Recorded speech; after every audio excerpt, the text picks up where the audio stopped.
বিশ্ববাসী পূর্ব জমানার মানুষের কল্যাণের জন্য, অতীতকালের মানুষের কল্যাণের জন্য, উপকারের জন্য বিশ্ব মাজারে এক একজন প্রফেটকে, পয়গম্বরকে, রসুলকে, মেসেঞ্জারকে, পথ প্রদর্শককে আমি পৃথিবীতে ইতিপূর্বে পাঠিয়ে দিয়েছিলাম। বর্তমান কালের মানুষের কল্যাণের জন্য আমি একজন প্রফেট, পয়গম্বর পৃথিবীতে পাঠিয়ে দিয়েছি। তার নাম আমার কোরআনে কোট করে দিয়েছি। তার নাম হলো মুহাম্মাদুর রাসূলুল্লাহ। সকলে জোরে বলুন সাল্লাল্লাহু আলাইহি ওয়াসাল্লাম। পয়গম্বর বলছেন, সাহাবীরা তোমরা কি বলতে পারো পৃথিবীতে কঞ্জুস কোন লোকটি, বখিল লোক কোনটি, কৃপণ লোক কোনটি? সাহাবীরা বলছে, ইয়া রাসূলুল্লাহ, যে লোকটার অগাধ পয়সা কড়ি আছে কিন্তু ভালো মন্দ বাজার করে খায় না, ওই লোকটা হলো কৃপণ। রাসূল বলছেন তত্ত্ব সঠিক হলো না। আরেকজন সাহাবী মসজিদ নববীতে উঠে বলেন, ইয়া রাসূলুল্লাহ, আমি তত্ত্ব দিতে পারি। আল্লাহ নবী বলেন, মা হিয়া ইয়াকি, কি তত্ত্ব তুমি দেবে কঞ্জুস বখিল কৃপণ সম্পর্কে? বলে, ইয়া রাসূলুল্লাহ, টাকা পয়সা আছে, অডেল জায়গা জমি সময় সম্পত্তি আছে, কিন্তু কুড়ে ঘরে বাস করে, ভালো ঘর বাড়ি বানায় না, টাকা পয়সা খরচ হয়ে যাবে বলে বর্ষার পানিতে ভেজে সূর্যে রোদ্রে পড়ে, কিন্তু ভালো ঘর বাড়ি বানায় না, টাকা পয়সা থাকতেও বানায় না। এই লোকটির মতো কঞ্জুস কৃপণ বখিল আর দুজন নাই। রাসূল বললেন উত্তর সঠিক হলো না। আরেকজন সাহাবী বলে, ইয়া রাসূলুল্লাহ, তাহলে আমি একটা তত্ত্ব উত্তর দিতে পারি। বখিল ওই লোকটি, কঞ্জুস ওই লোকটি, কৃপণ ওই লোকটি, অর্থ সম্পদ টাকা পয়সা জায়গা জমি থাকতো, পোশাক পরিচ্ছদ নোংরা পোশাক পরিচ্ছদ পরে, ছেঁড়া ছোটো পোশাক পরিচ্ছদ পরিধান করে, কারণ ভালো মন্দ কাপড় চোপড় কিনে পরিধান করলে টাকা খরচ হবে। টাকার মোহ, টাকার মায়া এত তার অন্তরে বেশি, যার কারণে সংসার যাপনে সুখ ভোগের জন্য কোনো পয়সা কড়ি খরচ করতে চায় না। লোকটি হলো পৃথিবীতে কৃপণ বখিল কঞ্জুস। নবী বললেন তোমার উত্তর সঠিক হলো না। সাহাবীরা বলে, মা হিয়া ইয়া রাসূলুল্লাহ, তাহলে আমরা আর উত্তর দেব না, কারণ আপনি আজকের ফোন করেছেন, আমরা যত উত্তর দেব আপনি বলবেন হলো না। এই জন্য আমরা সময় আর বাড়াবো না। আপনার কাছে জানতে চাই পৃথিবীতে কঞ্জুস কোন লোকটি, বখিল কোন লোকটি, কৃপণ কোন লোকটি?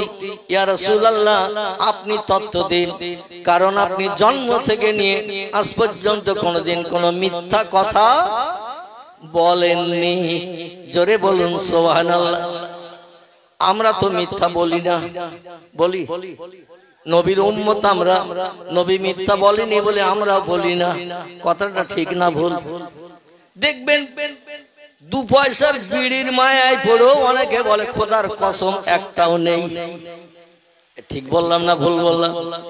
বন্ধুর সঙ্গে বন্ধুর দেখা 4 বছর পর, হাই স্কুলে একসঙ্গে পড়তো কিংবা কলেজে একসঙ্গে পড়তো, দুই বন্ধুর পড়াশোনা শেষ হয়ে গেছে, সংসার যাপনে লিপ্ত হয়ে গেছে, ব্যবসা বাণিজ্য কাজকর্মে লিপ্ত, বিয়ে শাদী করেছেন, বিবি বাচ্চা নিয়ে সংসার জীবনে লিপ্ত। পড়াশোনার সময় দেখা হতো প্রতিদিন, 4 বছর পরে হঠাৎ মুরারিশা চৌমাথায় কিংবা আবাসপুর ব্রিজের পাশাপাশি দেখা হয়েছে দুই বন্ধুর। বলে, মিন্টু কেমন আছিস? বলে, মোটামুটি চলছে। বলে, ও পিন্টু তুই কেমন আছিস? এখানে অবশ্য এরাম নামের কোনো মুসলমান নেই, তাই বলছি, এরকম নামের কোন মুসলমান এখানে নেই। আল্লাহ নবী বলছেন, ইসমি আওলাদুকুম কাইসমিল আমবিয়া, আল্লাহ যদি তোমাদের কোনো পুত্র সন্তান দান করে, আল্লাহ যদি তোমাদের কোনো কন্যা সন্তান দান করে, ছেলেদের নামগুলো একটু পয়গম্বরদের নামের সঙ্গে মিলিয়ে মিলিয়ে রাখবে।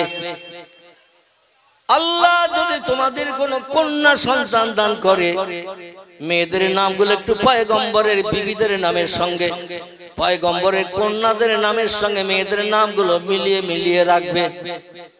জোরে বলুন সুবহানাল্লাহ। সাহাবীরা বলেন, ইয়া রাসূলুল্লাহ, ওল্ড মডেলের যুগের পয়গম্বরদের নামের সঙ্গে, ওল্ড মডেলের যুগের পয়গম্বরের বিবিদের নামের সঙ্গে তাদের কন্যাদের নামের সঙ্গে নাম মিলিয়ে রাখলে কি লাভ হবে? কারণ আদম নবী, শীষ নবী, ইদ্রিস নবী, ইব্রাহিম নবী, ইসমাইল নবী, ইসাক নবী, ইয়াকুব নবী, ইউসুফ নবী, দাউদ নবী, সুলাইমান নবী, মুসা নবী, হারুন নবী, এভাবে যত নবী এসেছে পৃথিবীতে হাজার হাজার বছর আগে, ওই হাজার হাজার বছর আগের ওল্ড মডেলের নবীদের নামের সঙ্গে এই নিউ মডেলের যুগের ছেলে মেয়েদের নাম রাখলে লাভ কি হবে? নবীর বিবিদের নামের সঙ্গে মেয়েদের নাম রাখলে কি লাভ হবে? আল্লাহর নবী বলেন, সাহাবীরা আদম সফিউল্লাহ থেকে নিসা রুহুল্লাহ পর্যন্ত আল্লাহ পাক পৃথিবীতে মানুষকে সুপথ দেখানোর জন্য, আল্লাহর পরিচয় মানুষের কাছে জানানোর জন্য, জান্নাত হালাল বানানোর জন্য, জাহান্নাম হালাল বানানোর হারাম বানানোর জন্য আল্লাহ পাক যুগে যুগে পয়গম্বর পৃথিবীতে পাঠিয়েছেন। এই পয়গম্বরের সংখ্যা কম বেশি তাফসীর কারকেরা তাফসীরে মাফাতিহুল গায়ব, তাফসীরে মাজিদ, তাফসীরে রুহুল বায়ান, তাফসীরে ইবনে কাসির, তাফসীরে জালালাইন, তাফসীরে কামালাইন, তাফসীরে কাশফ, তাফসীরে বায়ানুল কোরআন, তাফসীরে মাওজিহুল কোরআন, বিখ্যাত বিখ্যাত কোরআনের তাফসীরের ভিতরে লেখকেরা লিপিবদ্ধ করেছেন আল্লাহ পাক পৃথিবীতে মানুষকে সুপথ দেখানোর জন্য, মানুষকে মানুষ বানানোর জন্য পয়গম্বর পাঠিয়েছিলেন 1,00,000 মোতাবেক 2,24,000। জোরে বলুন একটু সুবহানাল্লাহ। কতটা? 1,00,000 মোতাবেক 2,24,000 পয়গম্বর আল্লাহ যুগে যুগে পৃথিবীতে পাঠিয়েছেন আল্লাহর পরিচয় মানুষের কাছে দেওয়ার জন্য। আল্লাহ যে একজন স্রষ্টা মালিক আছে, এই পরিচয়টা পয়গম্বরেরা সে যুগে অতীতকালে মানুষের কাছে দিতেন। মানুষ যখন আগুনকে পূজা করত, পানিকে পূজা করত, গাছকে পূজা করত, পাথরকে পূজা করত, মাটিকে পূজা করত, স্রষ্টা হিসাবে মান্যতা দিয়ে এই সমস্ত সৃষ্টির কাছে মাথা নত করত আর বলতো, ও আমার পূর্ব আমার রব পাথর গো, ও মাটি গো, সূর্য গো, চাঁদ গো, ও পানি গো, আমার জীবনের দুঃখ দুর্দশা নিবারণ করো। তাদের সামনে গড় হয়ে বসে সেজদা করত। পয়গম্বর এসে বললেন, সৃষ্টি কোনোদিন স্রষ্টা হতে পারে না। যাদের কাছে মাথা নত করছো তারা হলো সব আল্লাহর সৃষ্টি, আর সৃষ্টি বানিয়েছেন যিনি, তিনি হলেন স্রষ্টা। খলাকাস সামাওয়াতি আল আরদ, আকাশে যা কিছু আছে, দুনিয়ার জমিনে যা কিছু আছে, সব সৃষ্টি বানিয়েছেন কে? জোরে বলেন। সব সৃষ্টি বানিয়েছেন তিনি, আমাদেরও মালিক যিনি। ঠিক কিনা? এই মালিকের পরিচয় পয়গম্বরেরা মানুষের কাছে দিয়েছেন। এদের সংখ্যা তাফসীরকারকে লেখকেরা লিখেছেন 1,00,000 মোতাবেক 2,24,000 পয়গম্বর। আমার ভাইরা, এই পয়গম্বরেরা যুগে যুগে দিনের দাওয়াত দিয়ে পৃথিবী থেকে বিদায় হয়ে কবরস্থ হয়ে গেছেন। সর্বশেষ পয়গম্বর আগমন হয়েছে এখান থেকে 1450 বছর আগে। কতদিন বললাম? এখান থেকে 1450 বছর আগে সর্বশেষ পয়গম্বর মহামানবের আগমন হয়েছে। তার নাম হলো মুহাম্মদুর রাসূলুল্লাহ। আল্লাহ কোরআনের সূরা আহজাবের ভিতরে তথ্য কোট করে দিয়ে বলছেন, ও খাতামান নবিয়্যিন, আমার মুহাম্মদ রাসূলুল্লাহর পরে দুনিয়া যতদিন ধ্বংস না হবে, পশ্চিম দিকে যতদিন সূর্য উদয় না হবে, ততদিন পর্যন্ত পৃথিবীতে আর কোন পয়গম্বরের আগমন হবে না। জোরে বলুন একটু সুবহানাল্লাহ। সেই পয়গম্বর বলছেন, লা ইয়াদখুলুল জান্নাহ, আমি মুহাম্মদ অত সময় পর্যন্ত বেহেশতে ঢুকবো না, জান্নাতের সুখ উপভোগ করব না, হুর গেলে মানতে নিয়ে জান্নাতের ভিতরে আনন্দ ফুর্তি করব না, হাত্তা ইয়াতাকে ওয়াইখুরিজু মিনান নার, জাহান্নামের আগুন থেকে ওই লোকটাকে যত সময় টেনে বার করে আল্লাহর জান্নাতে অ্যাডমিশন না করাবো, জান্নাতে না ঢুকিয়ে দেব, তত সময় পর্যন্ত আমি মুহাম্মদ আল্লাহর জান্নাতের সুখ উপভোগ করব না। সাহাবীরা বলে, ইয়া রাসূলুল্লাহ, কোন লোকটাকে বার করবেন? নবী বলেন, ওয়াইখুরিজু মিনান নার মান ক্বালা লা ইলাহা ইল্লাল্লাহু মুহাম্মাদুর রাসূলুল্লাহ, যে লোকটি তার জবান দিয়ে ঠোঁট নেড়ে জিভের মাধ্যম দিয়ে একটা বার মাত্র পড়বে, আরশ কুরসি লৌহে মাহফুজের আরশ কুরসিতে আল্লাহ পাক যে নামটা লিপিবদ্ধ করে রেখেছেন দুইজন ব্যক্তির নাম। কজনের বলেন? দুইজন ব্যক্তির নাম আরশ কুরসির উপরে লিপিবদ্ধ আছে। 1,00,000 মোতাবেক 2,24,000 পয়গম্বর যারা পৃথিবীতে নবী আম্বিয়া হয়ে এসেছেন, কারো নাম আল্লাহ আরশ কুরসিতে লিখে রাখে নাই, এখনো নাই, ভবিষ্যতেও লিখবেন না। জোরে বলুন একটু সুবহানাল্লাহ। কিয়ামত পর্যন্ত একজন ব্যক্তির নাম আল্লাহ নিজের নামের সঙ্গে আরশ কুরসিতে লিপিবদ্ধ করে রেখেছেন। সেটি আমাদের হলো ঈমানদার মুমিন হিসাবে বিবেচনা হওয়ার জন্য, বিবেচিত হওয়ার জন্য আল্লাহ আমাদের জন্য ওটা কলেমা করে পাঠিয়ে দিয়েছেন। জোরে বলুন একটু সুবহানাল্লাহ। সেটি হলো, সকলে আমার সঙ্গে একটু গলা ছেড়ে মোহাব্বতের সঙ্গে পড়ুন। আগামীকাল সকালবেলা ঘুম নাও ভাঙতে পারে, ঠিক কিনা? বিবি বাচ্চা নিয়ে বিছানার শয়নসজ্জায় যখন খেয়ে দিয়ে রাতের বেলা শুয়ে পড়বো, সকালবেলা ঘুম ভাঙবে, এ সার্টিফিকেট কোন বিজ্ঞান দেশে, কোন দার্শনিক দেশে, কোন ইঞ্জিনিয়ার দেশে, কোন ডাক্তার দেশে, কোন মাস্টার দেশে, কোন বুদ্ধিজীবী দিয়েছে, কোন সাহিত্যিক দিয়েছে, দুনিয়ার কোন উচ্চ শিক্ষিত জ্ঞানীর বাবার ক্ষমতা হয় নাই যে তুমি এখনো 11 বছর 3 মাস 16 দিন বেঁচে থাকবে, তোমার মরণ হবে না। এই সার্টিফিকেট আজ পর্যন্ত কেউ দিতে পেরেছে নাকি? কেউ যদি দিতে পারত, তাম বিশ্বব্যাপী দুইজন ব্যক্তি বাদশাহিত্য করেছিলেন। বর্তমান পৃথিবীতে দেশের সংখ্যা হলো 228টি। কটা বললাম? তাম পৃথিবীতে দেশের সংখ্যা হলো 228টি।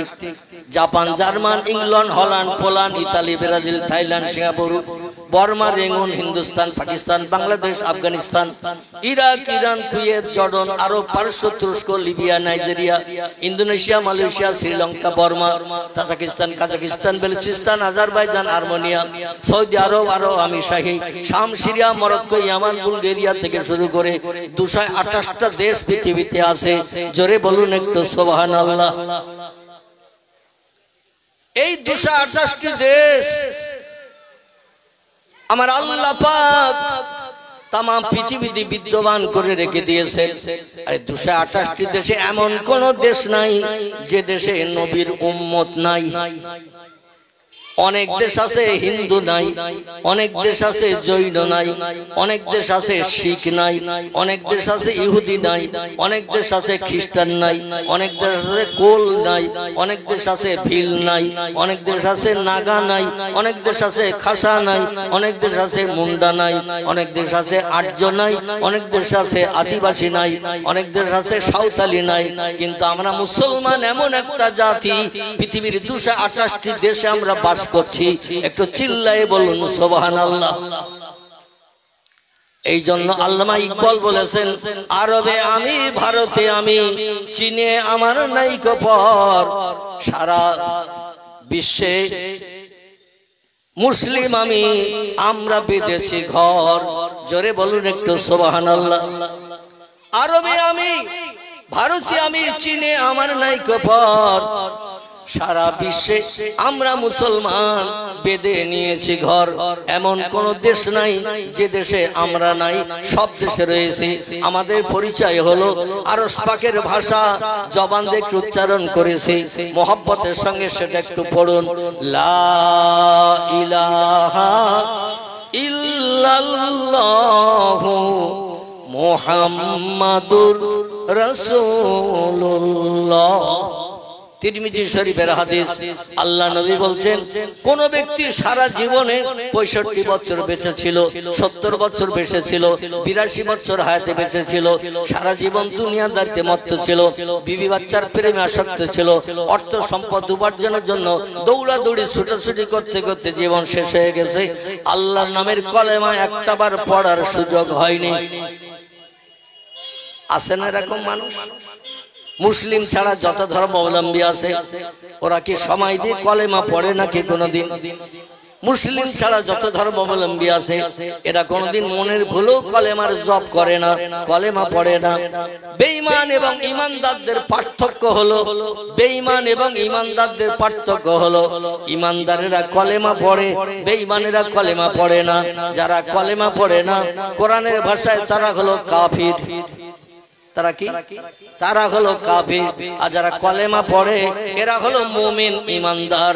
আল্লাহ নবী বলছেন, ও দুনিয়ার মানুষ, সারা জীবনে যদি একটাবার কোন ব্যক্তি আল্লাহর পরিচয়ের নাম, আল্লাহর নামের সঙ্গে আমি মুহাম্মদ রাসূলুল্লাহ আমার নামটা জুড়ে আল্লাহ একটা বাক্য বানিয়েছেন আরশ কুরসিতে। দুইজন ব্যক্তির নাম জুড়ে একটা বাক্য বানানো হয়েছে, সেটি হলো লা ইলাহা ইল্লাল্লাহ। এটার পরিচয় হলো তামাম সৃষ্টিকে বানিয়েছেন যিনি, তিনি হলেন লা ইলাহা ইল্লাল্লাহ। আর তামাম সৃষ্টির ভিতরে শ্রেষ্ঠ যিনি, তামাম সৃষ্টির ভিতরে শ্রেষ্ঠ যিনি, তিনি হলেন কলেমার অপর অংশ মুহাম্মাদুর রাসূলুল্লাহ। জোরে বলুন একটু সুবহানাল্লাহ। দুইজন ব্যক্তির নাম দিয়ে একটা বাক্য সেন্টেন্স বানানো হয়েছে।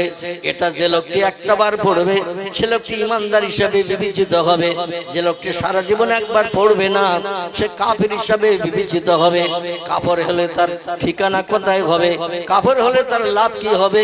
আল্লাহ কোরআনে সূরা বাকারায় বলছেন, ইন্নাল্লাযীনা কাফারু ওয়া কাযযাবু বিআয়াতিনা উলাইকা আসহাবুন নারি হুম ফিহা খালিদুন।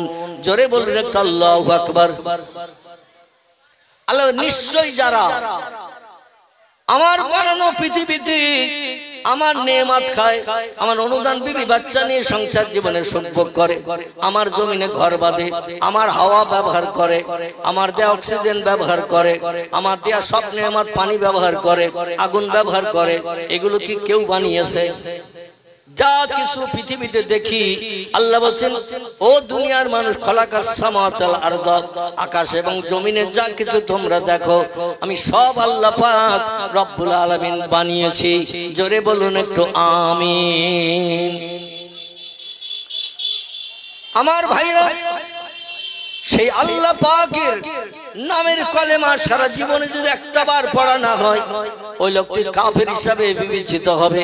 আর কাফেরের ঠিকানা কোথায় হবে, তার প্রতিদান কি হবে? আল্লাহ কোরআনে সূরা বাকারায় তথ্যকট করে দিয়েছেন, ইন্নাল্লাযীনা কাফারু, নিশ্চয়ই যারা আমাকে স্রষ্টা বলে মান্যতা দিল না, আমাকে প্রভু বলে স্বীকারোক্তি দিল না, আমাকে সব সৃষ্টির মালিক হিসাবে আমাকে যারা মেনে নিল না, উলাইকা আসহাবুন নার, এরা হবে জাহান্নামের অধিবাসী। কথার অধিবাসী? এরা হবে জাহান্নামের অধিবাসী। ওহুম ফিহা খালিদুন, আর জাহান্নাম এমন একটা কঠিন জায়গা, সেখানে যুগ যুগ ধরে আগুনে পুড়িয়ে তাদের দগ্ধ করা হবে। লা ইয়ামুতু ওয়ালা ইউখরাজ ফিহা। জাহান্নামের পরিচয়টা একটু শুনুন। আল্লাহ বলছে, লা ইয়ামুতু ওয়ালা ইউখরাজ ফিহা, জাহান্নামের আগুনে যারা দগ্ধ হবে, পুড়বে শ্বাসনের চিতার মতো। লা ইয়ামুতু, জাহান্নামের আগুনে পুড়ে কোনোদিন কোনো বান্দার মরণ হবে না। পৃথিবীর আগুনে যদি কোনো ব্যক্তিকে হাত পা বেঁধে পোড়ানো হয়, তার মরণ হতে ক মিনিট ক ঘন্টা লাগবে? কথা বল। যে কোনো একটা তত্ত্ব দিলেই তো খেটে যাবে, ঠিক কি না? আধ ঘন্টা বললেও সই, 15 মিনিট বললেও সই, 1 ঘন্টা বললেও সই, ঠিক কি না? একটা মানুষকে হাত পা বেঁধে যদি শুকনো কাঠে আগুন ধরিয়ে দিয়ে তাতে ফেলে দেয়া হয়, ও মারা যাবে না? যাবে না? আচ্ছা, মরণের পরে ওই মরা দেহের উপরে আবার যদি পেট্রোল লাগিয়ে দেন, কেরোসিন দেন, ডিজেল দেন, দিয়ে ফের আবার যদি আগুন ধরিয়ে দেন, জিন্দাবস্থায় মরণের সময় যে কষ্ট হয়েছিল আগুনে পুড়ে, মরণের পর পেট্রোল ডিজেল কেরোসিন দিয়ে আবার যদি জ্বালান, ও কি কষ্ট অনুভব করবে? ও কি বলবে বাঁচাও বাঁচাও? ও কি চিল্লিয়ে বলবে আমারে চরম বিপদ থেকে উদ্ধার করো? এটা কি বলবে নাকি? কারণ ওর প্রাণ নাশ হয়ে গেছে, মরণের পর আগুনে ফেলে আবার পোড়ানো হচ্ছে। যেমন হিন্দু ভাইদের ধর্মীয় বিধান হলো মরণের পর শ্মশানের চিতায় পোড়ানো। আচ্ছা, বেঁচে থাকা অবস্থায় হাত পা বেঁধে ছেলেরা আপনজন পাড়া প্রতিবাসী শ্মশানের চিতায় যদি পোড়াতে নিয়ে যায়, কেউ যাবে? কেউ যাবে? বলে আমার উপরে তোর অত হিংসা কেন? আমি বেঁচে আছি, তোর বাপের কি? আমি 107 বছর বেঁচে আছি, আরো 20 বছর বাঁচবো। আমারে কেন শ্মশানের চিতায় পুড়াবি? কোন মানুষ জিন্দাবস্থায় পুড়তে চাইবে না, তাই মরণের পরে তারে নিয়ে যাওয়া হয় শ্মশানের চিতায় পুড়াতে। কারণ পুড়ালে সে কোনো প্রতিবাদ করতে পারবে না, প্রতিবাদ করতে পারবে না। আবার আগুনে যখন পুড়ানো হবে ও চিল্লাবে না, হাউতাস করবে না, বাঁচাও বাঁচাও করবে না। মরে যাচ্ছি আগুনে পুড়ে, আমি কঠিন বিপদের মাঝখানে পড়েছি, আমার উদ্ধার করো, বাঁচাও, বলবে না কে কেউ? আল্লাহ বলছেন দুনিয়ার আগুনের ধারণা যেন করিও না।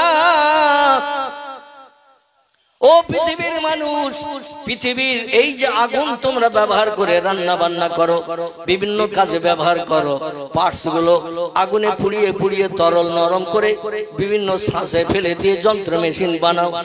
সব আগুনের মাধ্যম দিয়ে পোড়ানো হয় কাঁচ, পোড়ানো হয় লোহা, পুড়িয়ে গালানো হয়। যে কোনো শ্বাসে ফেলে দিলে দেখবেন আস্তে আস্তে ঠান্ডা হলে জীবনে একটা পার্টস যন্ত্র তৈরি হয়ে যায়। আল্লাহ বলছেন পৃথিবীর আগুনের ক্রিয়া হলো জাহান্নামের আগুনের থেকে 69 গুণ বেশি কঠিন। কত গুণ? আল্লাহ পাক যে আগুন বানালেন, এই আগুনটাকে 70 ভাগে ভাগ করলেন। 70 ভাগে ভাগ করে একটা ভাগ থেকে কিঞ্চিত আগুন আল্লাহ পাহাড়ের পাথরের উপরে নিক্ষেপ করেছিলেন। আদম সবিল্লাহকে বলেছিলেন, আদম রে, রান্না বান্না করে যদি জান্নাতি নাজ নেয়ামতের মতো দুনিয়ায় খেতে চাও, জান্নাতে তো রান্না বান্না খাবার খেতে, ফল ফুল খেতে, টেস্টফুল আস্বাদ পেতে, দুনিয়ার জমিনে যে রান্না করার সুযোগ পাচ্ছ না, গাছের ফল ফুল তোমরা কেবল পেড়ে পেড়ে খাচ্ছ, কারণ রান্না করতে গেলে আগুনের দরকার। তাই আমার কাছে দাবি করো, আল্লাহ একটু আগুনের ব্যবস্থা করে দাও। আল্লাহ বলেন জাহান্নামের আগুনটাকে 70 ভাগে ভাগ করো জিবরিল। 70 ভাগে ভাগ করে একটা ভাগের থেকে কিঞ্চিত নিয়ে পৃথিবীর পাহাড়ের পাথরের উপরে নিক্ষেপ করো। আর আদমকে বলে দাও, ওই পাথরের উপরে আগুন নিক্ষেপ করার পরে আদমকে বলে দাও, দুটো পাথর নিয়ে আদম যখন ঘষাঘষি করবে চকমকি আগুন বেরিয়ে যাবে। ওই আগুন যে কোনো শুকনো কাঠে তুলায় যে কোনো জিনিসে দিলে দেখবেন দাউ দাউ করে আগুন জ্বলবে। জাহান্নামের আগুনের থেকে 69 গুণ লোয়ার কোয়ালিটির আগুন হলো দুনিয়ার আগুন। এই আগুনে হাত পা বেঁধে ফেলে দিলে চিল্লাবে, বাঁচাবে, বাঁচাও বাঁচাও করবে না, করবে না। মরার পরে আর কিছু বলবে না, কারণ দেহ থেকে প্রাণ বেরিয়ে গেছে, মৃত্যুর আযাব বুঝতে পারবে না। আল্লাহ বলেন কবরে যেন এই ধারণা করে এসো না, ও বান্দিরা, বান্দা বান্দিরা, ওয়ালা তামুতুন্না ইল্লা ওয়া আনতুম মুসলিমুন, অত সময় পর্যন্ত যেন মৃত্যুবরণ করো না। তোমরা দেহ থেকে প্রাণ বার করে নিও না, বা দেহ থেকে প্রাণ বিসর্জন আজরাইলের হাতে দিও না। ইল্লা ওয়া আনতুম মুসলিমুন, ঈমানদার কলেমাধারী মুমিন যত সময় তোমরা না হবে তত সময় যেন মরণ বরণ করে কবরে এসো না। কবরে আসলে 9টা ধানের চাল খটা কিন্তু দেখিয়ে দেয়া হবে। কারণ পৃথিবীতে দুনিয়ার সব দেশের মানুষকে আমি বানিয়ে পাঠিয়েছি কেবল আমার ইবাদতের জন্য। ওমা খলাকতুল জিন্না ওয়াল ইনসা ইল্লা লিয়াবুদুন। জোরে বলুন আল্লাহু আকবার। ও মানুষ, আমি তোমাদের কি উপলক্ষ করি? আমার সুজলা সুফলা শস্য শ্যামলা এই সুন্দর দৃশ্যধারী পৃথিবীতে কি জন্য তোমাদের পাঠিয়েছি একটা বার কি খোঁজ নিয়েছো, দেখেছো? শুনে নাও, জেনে রেখে দাও। আমার কোরআনে তত্ত্ব কোট করে দিলাম, দুনিয়ায় তোমাদের পাঠিয়েছি মায়ের উদর থেকে জন্মগ্রহণ করিয়ে দুনিয়ার সুখ ভোগ করার জন্য শুধু পাঠাই নাই, বরং পৃথিবীতে পাঠিয়েছি একটা মাত্র উদ্দেশ্য নিয়ে আমি আল্লাহ, সেটা হলো আমার ইবাদত করতে হবে। তাই জোরে বলেন সুবহানাল্লাহ। এখন আমরা ইবাদত করি তো করি, হাতে গোনা শতকরা 5 জন 7 জন 10 জন আমরা হাতে গোনা 5 ওয়াক্ত নামাজ পড়ি। কিছু মুসলমান আছে সপ্তাহে একদিন শিবলি সাহেবের মতো খেজুর গাছ কাটতে মসজিদে যায়। আমাদের দেশে শীতকালে খেজুর গাছ কাটে না রস পাওয়ার জন্য, শিবলিরা সপ্তাহে একদিন করে যায় খেজুর গাছ কাটে। দেখবেন জিরেন রস, টাটকা ভালো রস, যে রস জ্বালালে পাটালি হয়। আচ্ছা, একদিনের পরের দিনের ওই রস জ্বালালেও পাটালি হবে তো? কথা বলে। একদিনের পরের রস, আচ্ছা 3 দিনের দিন জ্বালালে ও পাটালি হবে তো? ও নিম ধরা তিতে হবে না? হবে না। আল্লাহ বলেন সপ্তাহে একদিন যাচ্ছ মসজিদে জুমার দিন, আর সারা সপ্তাহ তোমার নামগন্ধ নাই, ও বান্দা তুমি নিমঝরা মালের মতো হবে। চিল্লাই বলুন একটু নাউজুবিল্লাহ। আর দৈনন্দিন যদি মসজিদে হাজির দাও, মুয়াজ্জিন আযান ধ্বনি দিয়েছে আল্লাহু আকবার আল্লাহু আকবার, আল্লাহ মহান, আল্লাহ শ্রেষ্ঠ, আল্লাহ বড়, এই কণ্ঠের আওয়াজ যখন তোমার কানে শুনিয়ে দিয়েছে, এই কথাটা সত্য না মিথ্যা? সত্য যদি হয় তাহলে তাড়াতাড়ি ব্যবসা বাণিজ্য ছেড়ে দাও, দোকানের শাটার লাগিয়ে দাও। ও আমার বান্দা বান্দিরা, চারবার ছেড়ে দাও, বিবি বাচ্চার মায়া ছাড়ো, গল্প গুজবে লাথি মারো, মসজিদে চলে এসো, জামাতে শরীক হও। জামাতে শরীক হয়ে আমি আল্লাহ আমার রেজামন্দির জন্য একটু রুকু করো, সিজদা করো, তাহলে আমি আল্লাহ তোমাদের ব্যবহারে দুনিয়ায় তোমাদের পাঠানোটা আমার সার্থক হবে। জোরে বলুন একটু সুবহানাল্লাহ। আর আমার ইবাদত যদি করো, আমার হুকুম যদি তামিল করো, আমার হুকুমের মান্যতা যদি তোমরা দাও, তাহলে তোমাদের প্রতিদান কি হবে শোনো।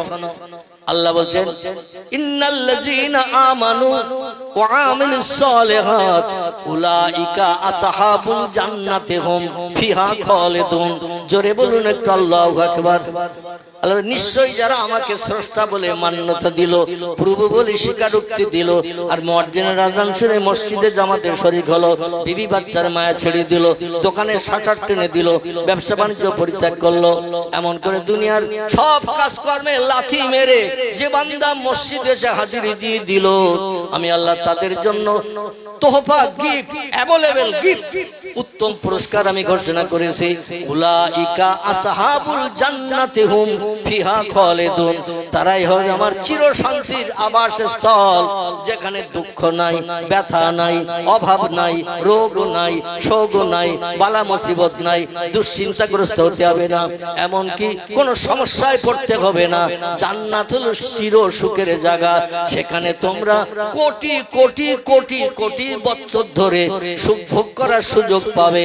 লা ইয়ামুতু ওয়ালা ইয়াকুরু ফিহা। জান্নাতি যারা হবে কোনদিন জান্নাতীদের হাজার কোটি বছর পরে মরণ হবে না। আর জাহান্নামী যারা হবে হাজার কোটি বছর জাহান্নামের আগুনে জ্বলার পরও জাহান্নামের আগুনে পুড়ে তাদের মরণ হবে না। জান্নাতীদের মরণ হবে না, তাম সৃষ্টির মরণ হবে একবার। কবার বাবা? তাম সৃষ্টির মরণ হবে একবার। সেই মরণ হলো এই পৃথিবীর মরণ। বাঘ, ভাল্লুক, হাতি, সিংহ, গন্ডার, ইঁদুর, কুকুর, বিড়াল, সাপ, বিচ্ছু, ব্যাঙ, মাছি, মশা, পিপিলিকা, কীট পতঙ্গ, জীবজন্তু, যা কিছু চোখে দেখি, যা কিছু চোখে দেখতে পাই না, দূরবীক্ষণ যন্ত্র চোখে না লাগালে অনেক কিছু চোখে ধরা পড়ে না। যা কিছু দেখতে পাও, যা কিছু চোখে দেখতে পাও না, আমি আল্লাহ পাক সব সৃষ্টির মরণ ঘটাবো একবার। কোরআনে সূরা বাকারা আমার আল্লাহ বলেন কাইফা তাকফুরুনা বিল্লাহি ওয়া কুনতুম আমওয়াতা ফাহিয়াকুম সুম্মা ইউমিতুকুম সুম্মা ইহয়িকুম সুম্মা ইলাইহি তুরজাউন।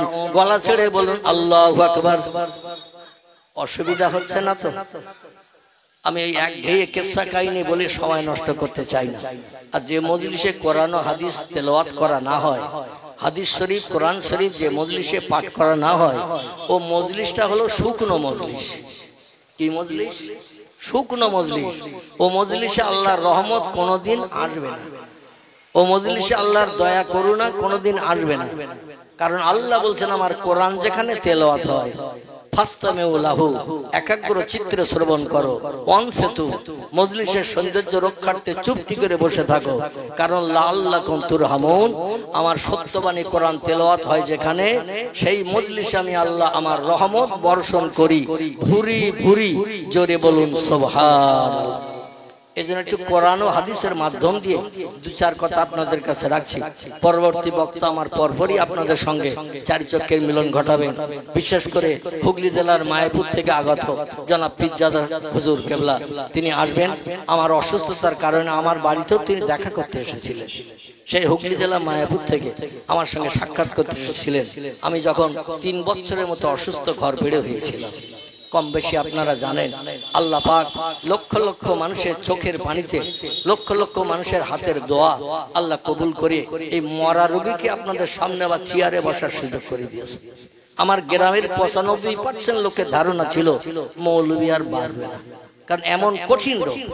আমার পূর্ববর্তী বক্তা সম্ভবত আপনাদের ইমাম সাহেব হবে, আমার আগে যিনি ওয়াজ করছিলেন উনি বলছিলেন একটু রোগাক্রান্ত হয়েছিলেন, কিন্তু আমি সীমিত রোগাক্রান্ত হই নাই, কঠিন রোগ। পৃথিবীতে দুটি রোগ বড় কঠিন রোগ। একটি রোগের নাম হলো ক্যান্সার। কি নাম? ক্যান্সার। ইংরেজিতে বলা হয়েছে এর নেই কোনো অ্যান্সার। ক্যান্সার রোগ হলে মরণ অবশ্যম্ভাবী। 1000 কেমো দেন, ডাক্তার দেখান, অপারেশন করে, ও 2-5 বছর পরে আবার রোগ কেটে ওঠে। একেবারে বৃদ্ধ বয়স পর্যন্ত ক্যান্সার রোগী বাঁচে। তোদের জায়গা নেই, এখানে এসে ঝামেলা করতেছে। এই কমিটির ছেলেরা এদের একটু সরাও। ক্যান্সার হলে এর অ্যান্সার নেই, উত্তর নেই, ওষুধ নেই, কিছুই নেই। বিজ্ঞানীরা থাতানি দিয়ে হাজারো রকম কেমো টেমো এটা ওটা বানিয়েছেন, কিন্তু কেমো দিল মরণের দিন পর্যন্ত, বুড়ো বয়স পর্যন্ত বাঁচে না, ও আবার ওই রোগে আক্রান্ত হয়ে মৃত্যুবরণ করে। আর একটা রোগ হলো কঠিন রোগ, যে রোগটা আল্লাহ আমি অধম আমাকে দিয়েছিলেন। আমার রোগটা ছিল কিডনি খারাপ। কি খারাপ? কিডনি। আমার এই পেটের 2টি কিডনি ড্যামেজ হয়ে গিয়েছিল। পেশাব হতো না, 24 ঘন্টায় 2 থেকে 3 ফোঁটা পেশাব হতো। খুব জোর চাপ দিলে 2 থেকে 3 ফোঁটা পেশাব হতো। আর সারাদিন যা পানি খেতাম সব দেহের ভিতরে জমে যেত। আর মরা মানুষ 2-4 দিন রাখলে যেমন ফুলে মোটা হয়, আমার দেহটা এমনি এমনি ওই রকম ফুলে মোটা হতো। একদিন বাদ একদিন কলকাতায় 2.5 বছর আমার যেতে হয়েছে ডায়ালিসিস করতে। ডায়ালিসিস মানে হলো পানিগুলো বার করে রক্তগুলো শোধন করে আবার শিরার ভিতরে ঢুকিয়ে দেওয়া। 4 ঘন্টা বেডে শুয়ে থাকতে হতো। বেশ গুনশিয়ের মতো মোটা সুস হাতে শিরার ভিতরে পুরে দিয়ে 4 ঘন্টা ধরে আমার বেডে শুইয়ে রেখো। আমাকে শুধু একা নয়, আরো যারা এই কিডনি রোগী ছিল তাদের সবাইকে 4 ঘন্টা করে ডায়ালিসিস করা হতো। মাঝে মাঝে ওকটানা হতো, মাঝে মাঝে বমি হতো, মাঝে মাঝে পায়ের শিরা ছিঁড়ে যাওয়ার মতো, মাঝে মাঝে বেহুশ হয়ে যেতে হতো, কোনো হুঁশ থাকতো না। কিন্তু আল্লাহ তারপরও বাঁচিয়েছে। জোরে বলুন একটু সুবহানাল্লাহ। গত 18 জানুয়ারি এই 2024, এই 2024-এর 18 জানুয়ারি কলকাতা আর.এন. টেগোর হসপিটাল, যার বাংলা নাম হলো রবীন্দ্রনাথ ঠাকুর হসপিটাল। কি নাম বললাম? ভারতের মহান মনীষী, হিন্দু ভাইদের ঘরের ছেলে, জোড়াসাঁকো ঠাকুর বাড়ির কীর্তি সন্তান বিশ্বকবি রবীন্দ্রনাথ ঠাকুরের নামে এই হসপিটালের নামকরণ করা হয়েছে আর.এন. টেগোর। এই হসপিটালের মালিকের নাম হলো দেবী শেঠি। কি নাম বললাম? যিনি আমেরিকা থেকে এখানে হসপিটাল বানিয়ে রোগীদের ট্রিটমেন্ট করেন। শুধু কিডনি রোগী নয়, আরো শত শত রোগী ট্রিটমেন্ট করেন, ভালো ট্রিটমেন্ট। তো যাই হোক, আমি যেটা বলতে চাচ্ছিলাম, গত 18 জানুয়ারি অপারেশনের পরে আমার এই গলার চ্যানেল খোলা হলো, হাতের চ্যানেল করা ছিল ওই ব্লাড শোধনের জন্য, সেটাও খোলা হলো। আমার এই বুকে চ্যানেল করা ছিল, সেটাও খুলে দিয়ে আল্লাহ পাক এখন আপনাদের সঙ্গে চারিচক্ষের মিলন ঘটানোর সুযোগ দিয়েছে। অপারেশনের পরও 6 মাস আমাকে এক ঘরে থাকতে হয়েছে। আমার জন্য পেশাব পায়খানা ঘর আলাদা, সে ঘরে কেউ যেতে পারবে না। কোনো মানুষ ঘরে ঢুকতে গেলে পরিষ্কার পরিচ্ছন্ন হয়ে দুটো খানা দিয়ে চলে যেতে হবে। আমার ঘরের দরজা সামনেও পর্দা লাগানো ছিল আলাদা প্লাস্টিকের, মানে ওই অয়েল পেপারের পর্দা, যাতে বাইরের হাওয়া ভেতরে না ঢোকে, ভেতরের হাওয়া বাইরে না আসে। ডাক্তারি নির্দেশ মেনে এইভাবে চলার পরে আল্লাহ পাক এখন আপাতত সুস্থ করেছেন। তবে পূর্বের মতো সঠিক সবলতা এখন আমি পেতে পারি না। চলতে গেলে এখনো হাত পা একটু টলাটলি করে, তবে 2-4 কথা আল্লাহ বলার সুযোগ দিয়েছেন, তাই বলছি। জোরে বলুন একটু আমিন। আমার টোটাল খরচ হয়েছে অপারেশন পর্যন্ত 80 লক্ষ টাকা। কত বললাম?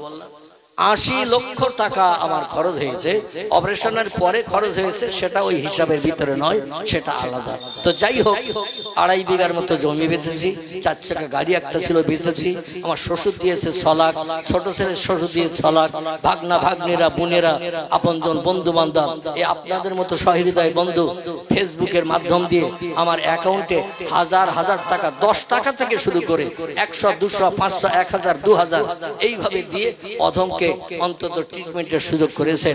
যেদিন অপারেশন হবে তার আগের দিন আমার 21 লক্ষ টাকা এককালীন জমা দিতে হয়েছিল অপারেশনের জন্য। যাই হোক, কঠিন বিপদ আল্লাহ যেন কারো না দেয়, সকলে বলবেন আমিন। কারণ এই রোগে আক্রান্ত হলে একেবারে মরণ অবশ্যম্ভাবী, কারণ এত টাকা জোগাড় হবে না আর অপারেশন হবে না। আশেপাশে যারা কিডনি রোগে আক্রান্ত দেখবেন 2-1 বছরের ভিতরে পটল তুলে কবরে চলে গেছে। তবে হাজার হাজার মানুষের চোখের পানি আল্লাহ কবুল করার কারণে এই কঠিন রোগীকে আল্লাহ পাক আবার একটু হায়াত ফিরিয়ে দিয়ে সুস্থতা করিয়েছেন। নবীজি সাল্লাল্লাহু আলাইহি ওয়াসাল্লাম বলছেন, আত-তাকদীরু লা ইয়ারুদ্দু ইল্লা বিদুআইন। রে সাহাবীরা,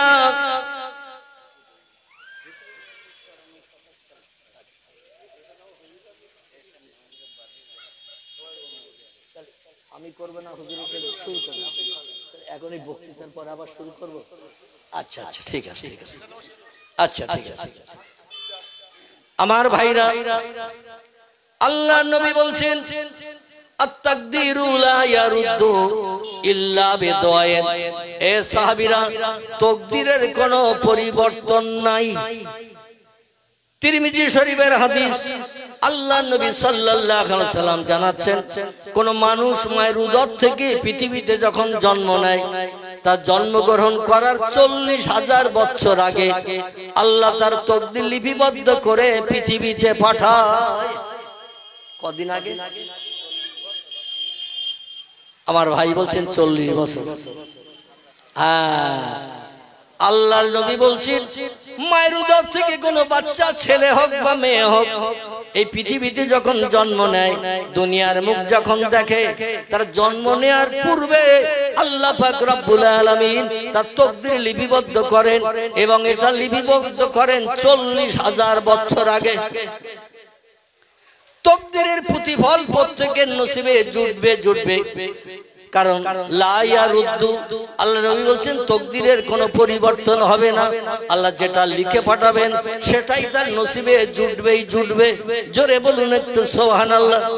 সাহাবীরা তো শুনে কান্না শুরু করেছেন, ইয়া রাসূলুল্লাহ, চেষ্টা চতুর চালিয়ে আমরা কি তাকদীরের কোনো পরিবর্তন ঘটাতে পারবো না?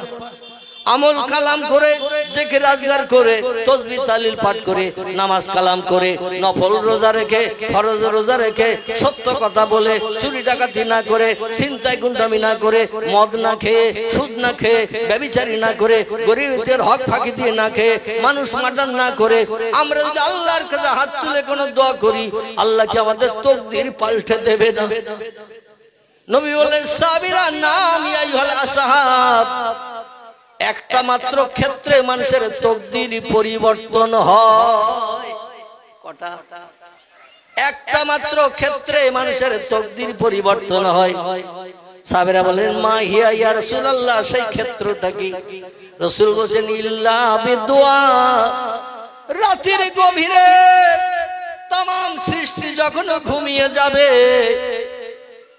বিবি বাচ্চা নিয়ে সব সৃষ্টি যখন বিশ্রামে চলে যায়, ঘুমের ঘরে পতিত হয়, রাতের গভীর হয়ে গেলে সব সৃষ্টি দেহের ক্লান্তি দূর করার জন্য যখন বিশ্রামে যায়, ঘুমিয়ে যায়, ওই সময় কোন ব্যক্তি বিছানায় যদি লাথি মারে, বিবি বাচ্চার মায়া ছেড়ে দিয়ে আমার আল্লাহ পাকের সন্তুষ্টির জন্য জায়নামাজের পাটিতে দাঁড়িয়ে যে 2 রাকাত নামাজ আদায় করে আল্লাহর কাছে দুখানা হাত তুলে চোখের পানি দুখনা দিয়ে 2 ফোঁটা পৃথিবীর জমিনে ফেলে, ওই রাত্র দ্বীপ্রহরের পর থেকে নিয়ে ফজরের আযান ধ্বনির আগ সময় পর্যন্ত এই সময়টাকে বলা হয়েছে তাহাজ্জুদ।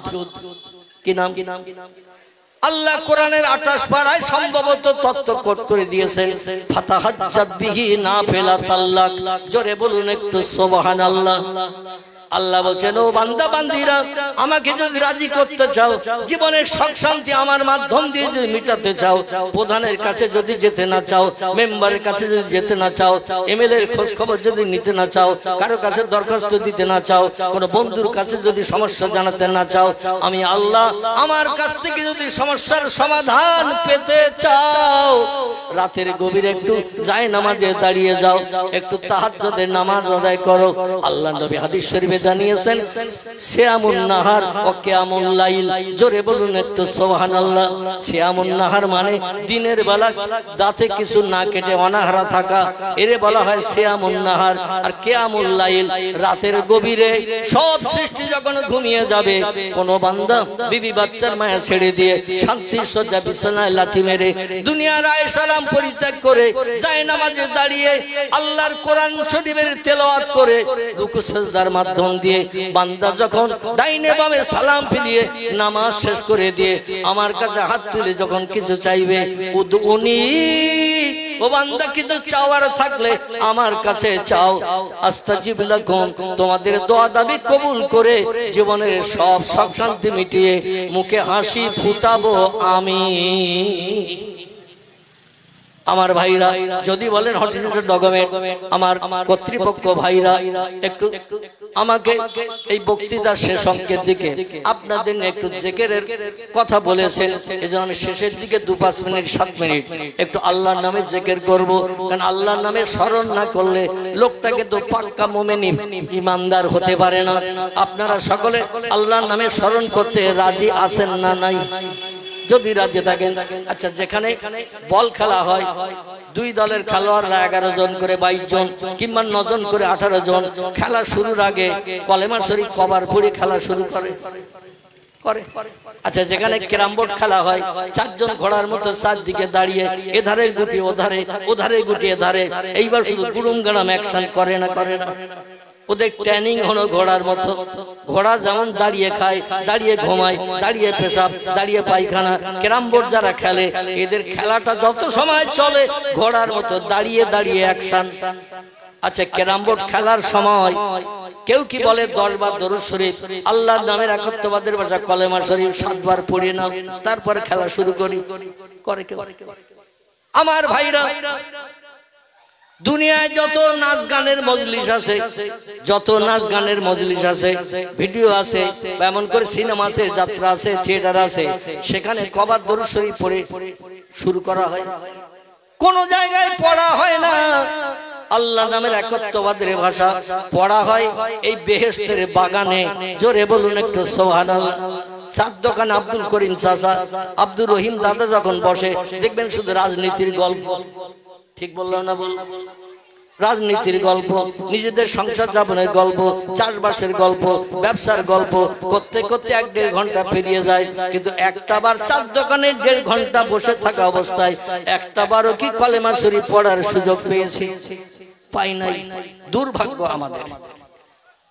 আমার ভাইরা, আল্লাহ নামের একত্ববাদের ভাষা যারা বেশি বেশি করে জপ করে, নবী বলছেন, মান কানা লিল্লাহ, যে লোকটি আল্লাহর আপন হয়ে যায়, কানাল্লাহু লাহু, আল্লাহ তার আপন হয়ে যায়। মান কানা লিল্লাহ, যে লোকটি আল্লাহর আপন হয়ে যায়, কানাল্লাহু লাহু, আল্লাহ তার আপন হয়ে যায়। আর আল্লাহ যে বান্দা বান্দির আপন হয়ে যায়, খোদার কসম কারো কাছে ভিক্ষুকের মতো হাত পাতার দরকার থাকবে না। যদি বলেন হটিস্টিক ডকুমেন্ট, একটা ছোট্ট তথ্য দেব, কারণ আমার বক্তৃতার সময় শেষের দিকে একটু আপনাদের জিকিরের মজলিস করে আমি বিদায় নেব। পরবর্তী বক্তা আপনাদের সঙ্গে আলোচনা করবেন। এই ভারতবর্ষের মোগল সাম্রাজ্য কায়েম করেছিলেন যিনি, লোকটির নাম হলো জহিরুদ্দিন মোহাম্মদ বাবর। কি নাম বললাম? মোগল সাম্রাজ্যের প্রতিষ্ঠাতা যারে বলা হয়, এনার বাড়ি ছিল উজবেকিস্তানের ফরগানা। কি নাম বললাম? এনার বাড়ি ছিল উজবেকিস্তান বলে একটি দেশ, ওই দেশের ফরগানা প্রান্তরে ওনার বাড়ি ছিল। ওখান থেকে ভারতবর্ষের রাজ সিংহাসনে বসার জন্য উৎসুক হয়ে তিনি সেনা পাঠিয়ে দিয়েছিলেন ভারতের সৈন্যদের সঙ্গে মোকাবেলা করে ভারতের রাজ সিংহাসন কেড়ে নিয়ে রাজত্ব করার।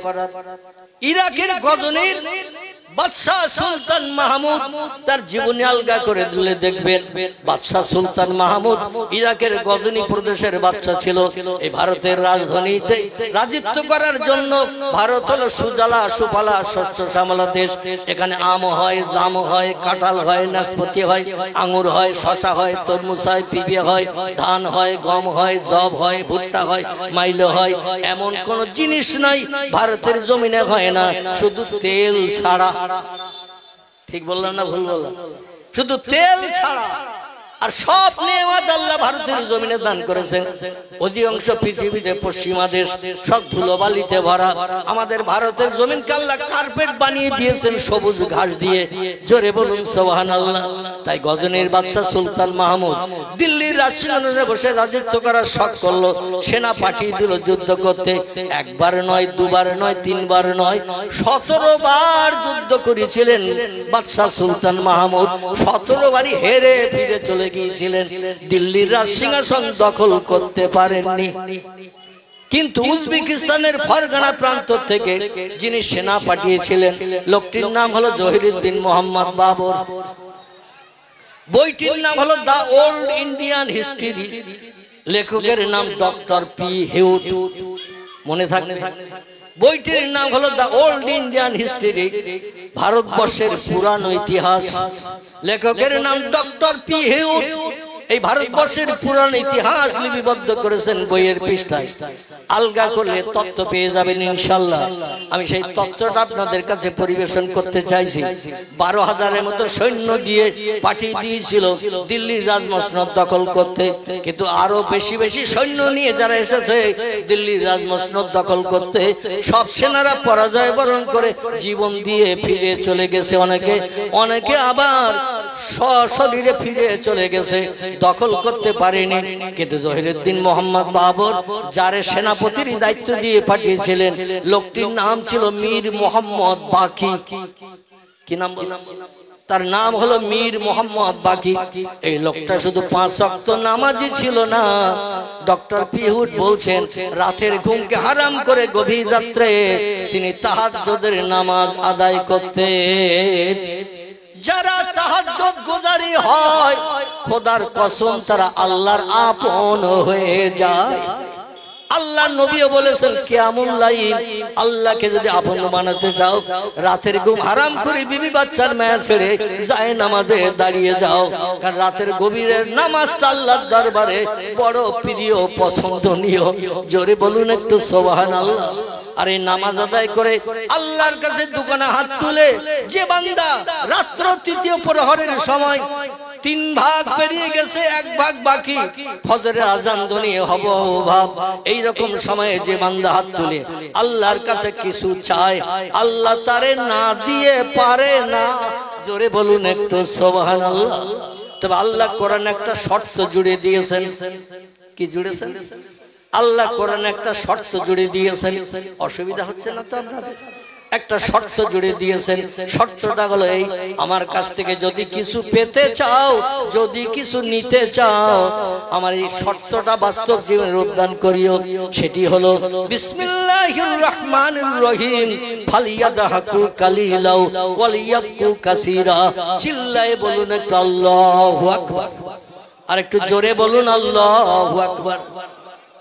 আল্লাহ কোরআনে তত্ত্বকট করে বলছেন, আমারে রাজি করে মুখে যদি হাসি ফোটাতে চাও, জীবনের সব সমস্যার সমাধান যদি পেতে চাও, 2টো কাজ একটু কম বেশি করে করে নাও। একটা কাজ একটু কম কম করবে, একটা কাজ একটু বেশি বেশি করবে। কোরআনই আল্লাহ তত্ত্বকট করেছেন। কোরআনের কথা সত্য না মিথ্যা? সত্য। আল্লাহ বলেন ফালিয়াদহাকু কালিলা, ও বান্দা বান্দিরা, পৃথিবীতে হাসি তামাশা একটু কম কম করে করো। ওয়ালিয়াবকু কাসীরা, আর চোখের পানি আমার কাছে একটু বেশি বেশি করে ফেলো। এখন আমাদের হাসি বেশি না কান্না বেশি? কথা বলে হাসি বেশি। আর হাসি বেশি হওয়ার মূল একটি কারণ হলো পকেটে আছে এই বড় বড় যন্ত্র মেশিন। কি নাম বলুন? কি নাম? আল্লাহু আকবার। সব কি ইতিকাফের নিয়ত করে আসেন নাকি? এখন প্রতিটি পকেটে হাত দিলেও মাল পাওয়া যাবে না? যাবে?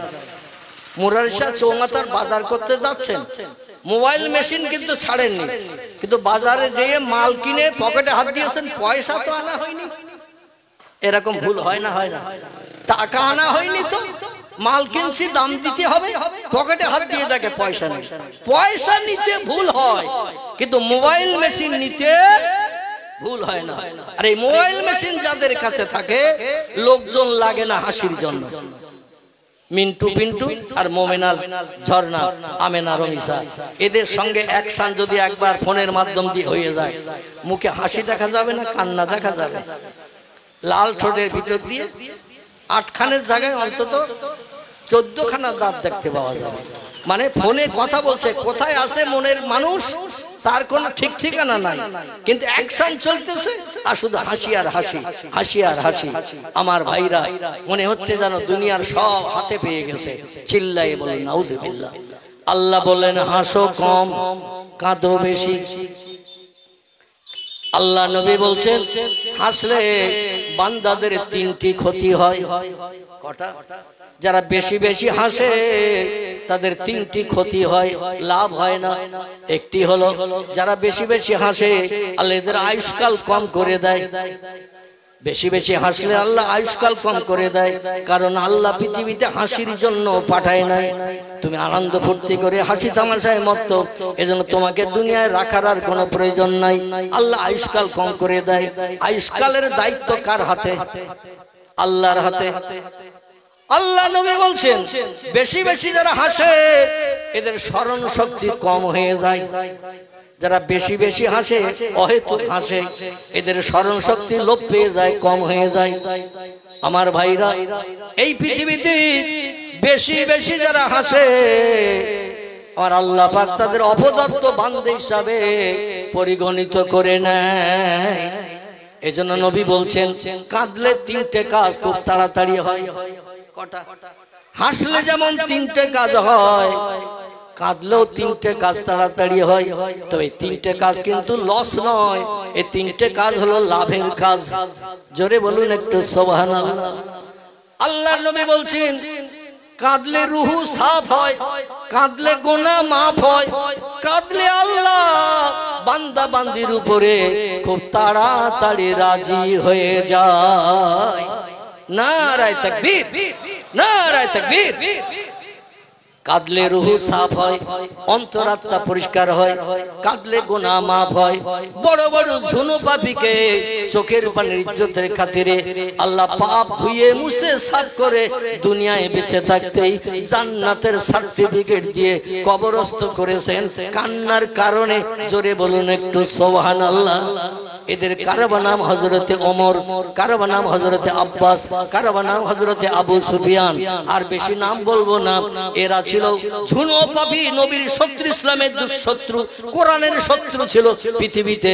কিন্তু কলেমা পড়ে মুসলমান হওয়ার পরে জীবনের পূর্ব জীবনের পাপের কথা স্মরণ করে কত মদ খেয়েছে, কত সুদের ব্যবসা করেছে, কত মানুষের মাল কেড়ে খেয়েছে, কত মানুষের প্রাণনাশ করেছে, কত বাচ্চাদের মাটির তলায় কবরস্থ করেছে। আমাদের পাপগুলো যদি দাড়ি পাল্লার একদিকে চাপানো হয় আর ওহদ পাহাড় যদি আরেকদিকে চাপানো হয়, আমাদের পাপের দিকে মণিকাটা ঝুঁকে যাবে। তারাই তথ্য দিয়েছে, জোরে বলুন আমিন। এমন কান্না কেঁদেছে হযরতে ওমর, ইসলামের চির দুশমন, বৈরী শত্রু ছিল যে, নবী জানি দুশমন ছিল যে। মক্কা নগরীতে কম বেশি 6,500 মতো মানুষের লিডার ছিল। 2জন নেতা, একজনের নাম আবু জেহেল বিন হিশাম, আর একজনের নাম ওমর বিন খাত্তাব। এই ওমর বিন খাত্তাবের কথা বলছি। এ বলছে ও দুনিয়ার মানুষ তোমরা শোনো, নবীর হাতে হাত দিয়ে 34 বছর বয়সে, কত বছর? 34 বছর বয়সে কলেমা পড়ে যখন মুসলমান হলাম, পূর্ব জীবনের পাপের কথা চিন্তা করে আল্লাহর সিজদায় যখন পতিত হতাম, চোখের পানিতে বুক ভাসাতাম। আল্লাহ আমার চোখের পানি এমন পছন্দ করে নিয়েছে, দুনিয়ায় বেঁচে থাকতেই আমার জান্নাতের সার্টিফিকেট দিয়েছে।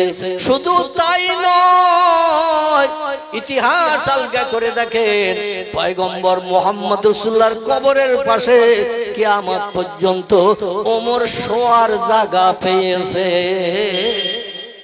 আমি আপনি যদি বলি এ সৌদি আরবের মানুষ, এ মদিনা দেশের মানুষ, আমার মরণের পর ঈসা নবীর কবরের একটা জায়গা নবীর পায়ের দিকে খালি আছে, আমার মরণ যদি হয়ে যায় মদিনা শরীফে হজ করতে উমরা করতে এসেছি, আমার কবরটা ওখানে দিও, সৌদিরা মেনে নেবে তো নাকি? বলে কোথাকার কানা পকড়া, কোথাকার পাগল, এখানে এসে ঈসা নবীর জায়গায় কবর হতে চাচ্ছিস? শেষ পর্যন্ত তোর জায়গা যদি জান্নাতুল বাকিতে না হয় তো তুই পাহাড়ের কিনারে রেখে দাও, ঠিক না ভুল? জান্নাতুল বাকিতেও তোর কবরের জায়গা হবে না। আমার ভাইরা এত কান্না কেঁদেছে, আল্লাহ পাক রব্বুল আলামিন তার চোখের পানি কবুল করে জীবনের গুনাহ পাপগুলো maaf করে দিয়ে আল্লাহ তাকে নবীর পাশে কিয়ামত পর্যন্ত কবরস্থ হয়ে শুয়ে থাকার সুযোগ দিয়েছেন। জোরে বলুন একটু সুবহানাল্লাহ। এই জন্য কাঁদলে রুহু সাফ হয়, অন্তরাত্মা পরিষ্কার হয়, কাঁদলে গুনাহ মাফ হয়। বড় বড় জনপাবেকে চোখের পানির ইজ্জতের খাতিরে আল্লাহ বেগুনাহ মাসুম বানিয়ে দিয়েছেন। কাঁদলে আল্লাহ বান্দা বান্দির উপরে খুব তাড়াতাড়ি রাজি হয়ে যায়। জহিরুদ্দিন মোহাম্মদ বাবর মীর মোহাম্মদ বাকিকে দিয়ে যুদ্ধ করতে পাঠালেন 12,000-এর মতো সেনা দিয়ে। যিনি সেনাপতি তিনি শুধু 5 ওয়াক্ত নামাজ পড়তেন না, তাহাজ্জুদের নামাজ পড়তেন। আর তাহাজ্জুদ গোজারিরা আল্লাহর কাছে হাত তুলে দোয়া করলে আল্লাহ কবুল করবে না, করবে না। সৈন্য সংখ্যা কম হওয়া সত্ত্বেও এই 12,000-এর মতো সৈন্য নিয়ে যুদ্ধ করে দিল্লির মসনদ থেকে ভারতের রাজসিংহাসন কেড়ে নিয়ে জহিরুদ্দিন মোহাম্মদ বাবরকে খবর দেয়া হলো, উজবেকিস্তানের ফরগানা প্রান্ত থেকে ভারতবর্ষে চলে এসো, রাজসিংহাসন তোমার জন্য ভারত সরকার খালি করে দিয়েছে। সংক্ষেপ কথা, জহিরুদ্দিন মোহাম্মদ বাবর দিল্লির রাজসিংহাসনে বসে তাম ভারতবর্ষের রাজত্ব পরিচালনা করছেন। এখন যে ভারতবর্ষ, এখান থেকে 550 বছর আগে এই ভারতবর্ষ ছিল না। শ্রীলঙ্কা ভারতের ভিতরে ছিল, বর্মা রেঙ্গুন ভারতবর্ষের ভিতরে ছিল, বাংলাদেশ ভারতের ভিতরে ছিল, পাকিস্তান ভারতের ভিতরে ছিল, আফগানিস্তান ভারতের ভিতরে ছিল। ভারত ছিল একটা বিশাল ভূখণ্ড। নেপাল, ভুটান এও ভারতের ভিতরে ছিল, বিশাল এরিয়ার রাজত্ব জহিরুদ্দিন মোহাম্মদ বাবরের হাতে আসলো। বাবর বলল, আল্লাহ পাক এক দেশ থেকে আরেক দেশে আমাকে রাজত্ব কায়েম করার, রাজসিংহাসনে বসার সুযোগ দান করে দিয়েছেন। সেই আল্লাহর রেজামন্দির জন্য, আল্লাহর সন্তুষ্টির জন্য আমার একটা কাজ অবশ্যই ভারতের জমিনে করতে হবে। নবী বলছেন, মান বানা লিল্লাহি মাসজিদান বানাল্লাহু লাহু বাইতান ফিল জান্নাহ। চিল্লায়ে বলুন আল্লাহু আকবার। আল্লাহ নবী বলছেন, পৃথিবীর কোন ব্যক্তি আল্লাহর জামন্দির জন্য, খুশির জন্য একটা মসজিদ যদি বানিয়ে দিয়ে দেয়, টাকা পয়সা হালাল টাকা খরচ করে, ঘুষের টাকা নয়, সুদের টাকা নয়, মদ খাওয়ার টাকা নয়, ব্যভিচারী করার টাকা নয়, হালাল টাকা দিয়ে যদি মসজিদ বানিয়ে দেয়, বানাল্লাহু লাহু বাইতান ফিল জান্নাহ, আল্লাহ পাক খুশি সন্তুষ্ট হয়ে ওই ব্যক্তির জন্য আগাম জান্নাতের ভিতরে স্পেশাল সৌন্দর্যমণ্ডিত একটা ঘর আল্লাহ তার জন্য বরাদ্দ করে রেখে দেবে।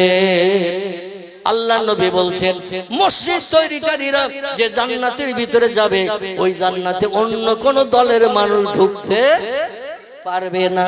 তাই জহিরুদ্দিন মোহাম্মদ বাবর চিন্তা করলেন, আল্লাহর রেজামন্দির জন্য, আল্লাহর ইবাদতের জন্য আমার একটা মসজিদ বানানোর দরকার। দিল্লি থেকে অনতি দূরে সূর্য নদীর কিনারায় নিজ হাতে করে একটা মসজিদ বানিয়ে দিয়েছিলেন মীর মোহাম্মদ বাকির হাত বরাবর। জোরে বলুন একটু সুবহানাল্লাহ। ইতিহাস এই সাক্ষ্য দেয়। বইটির নাম হলো দ্য ওল্ড ইন্ডিয়ান হিস্ট্রি, লেখকের নাম ডক্টর পি হুড। তিনি তথ্য দিয়েছেন এখান থেকে 550 বছর আগের ঘটনা। মসজিদ বানালেন তিনি, যে মসজিদটির নাম বাবর নিজের নামে নামকরণ করে করলেন বাবরি মসজিদ। কি নাম? বাবরি মসজিদ নিজের নামে নামকরণ করেছেন। আল্লাহর পয়গম্বর মক্কা থেকে হিজরত করে মদিনায় যখন গেলেন, মদিনায় যে নবীজি নিজ হাতে করে একটা মসজিদ বানিয়েছিলেন। এই মসজিদটির নাম কি? আলহামদুলিল্লাহ, আমার ভাই সঠিক তথ্য দিয়েছেন। এই মসজিদটির নাম হলো মসজিদে নববী।